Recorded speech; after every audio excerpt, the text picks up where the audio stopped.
Hi friends, welcome back to Subhash kitchen. ఈరోజు నేను పొడవు చిక్కుడుకాయలు టమాటా కర్రీ చేస్తున్నాను. ఈ రెండింటి కాంబినేషన్లో కర్రీ చాలా అంటే చాలా బాగుంటుంది, సూపర్ ఉంటుంది. ఇది టమాటా వేసుకుని వండుకుంటే కనుక సేమ్ మన చికెన్ కర్రీలా ఉంటుంది. ఇప్పుడు నేను ఈ చిక్కుడుకాయలని చిన్న చిన్న ముక్కల కింద కట్ చేసుకుంటున్నాను. ఇలా ఈ పక్కన ఉన్న నారంతా తీసేసి ఇలా చిన్న చిన్న ముక్కల కింద కట్ చేసుకుంటే బాగుంటుంది. ఇంకో ఈ పక్క నార తీసేసి మనం రెండు పక్కల నార తీసేసి చిన్న చిన్న ముక్కల కింద కట్ చేసుకోవాలి. ఈ రెండింటిలో భలే ఉంటుంది కాంబినేషన్ వచ్చేసి. ఇప్పుడు మనం చిక్కుడుకాయలని టమాటాలని అన్నీ కట్ చేసుకుని పెట్టుకుందాం. ఇలా చిక్కుడుకాయలు చిన్న చిన్నగా కట్ చేసుకొని క్లీన్ చేసుకుని పెట్టుకోవాలి. ఓకేనా, ఇప్పుడు మనం ప్రాసెస్ స్టార్ట్ చేసేద్దాము. చూడండి, పెనం పెట్టుకుని ఆయిల్ వేసేసుకున్నాను నేను. ఇప్పుడు మనము ఈ ఆనియన్స్ ఇందులో వేసేసి వేపేసుకుందాము. ఈ ఆనియన్స్ బాగా మనకి కలర్ మారేంత వరకు బాగా మగ్గించుకుందాము. ఇప్పుడు ఇందులో పచ్చిమిర్చి వేసుకుందాము. ఒక 4 పచ్చిమిర్చి చీల్చుకుని వేసుకుంటున్నాను. చూడండి, ఆనియన్స్ బాగా వేగుతున్నాయి కదా. ఇప్పుడు మనం 1 స్పూన్ అల్లం వెల్లుల్లి పేస్ట్ వేసుకుందాము. ఇది కూడా వేసుకుని బాగా మగ్గించుకుందాము. చూడండి, ఇప్పుడు మనం టమాటాలు కూడా వేసుకుని బాగా వేపుకుందాము.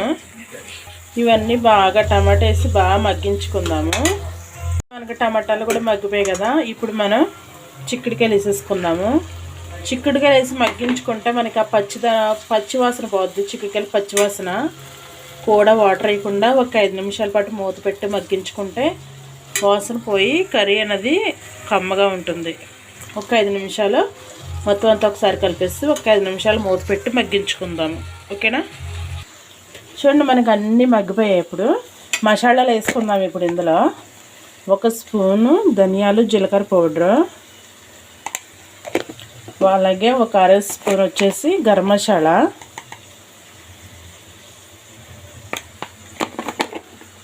అలాగే మనకి టేస్ట్కి తగ్గ ఉప్పు వేసుకుందాము.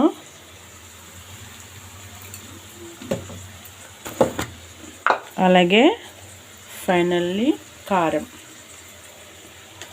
కర్రీ కరెక్ట్గా వండుకున్నామంటే చికెన్కి అస్సలు ఏ మూల సాలదు. చికెన్ నన్ను అడిగితే ఈ కర్రీ ఇందులో వంకాయ కూడా వేసుకోవచ్చు. నేను వంకాయ వేయలేదు. చిక్కుడుకాయ, వంకాయ, టమాటా వేసుకుంటారు.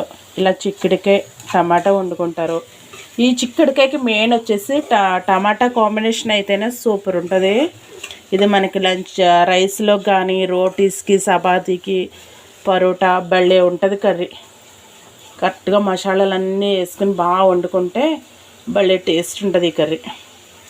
ఓకేనా, ఒక 5 నిమిషాలు ఇవన్నీ వేసి మగ్గించుకొని అప్పుడు వాటర్ అనేది యాడ్ చేసుకుందాం. ఓకేనా, ఇప్పుడు ఇందులో కొంచెం వాటర్ యాడ్ చేసుకుందాము. లైట్గా 2 స్పూన్లు యాడ్ చేసుకుంటే సరిపోద్ది.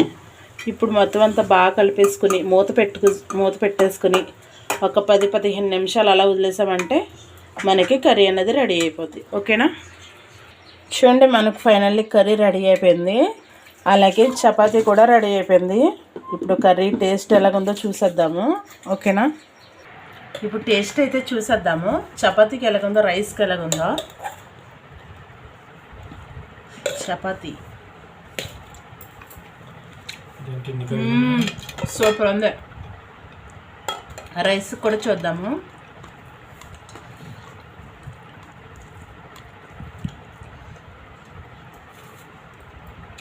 సూపర్.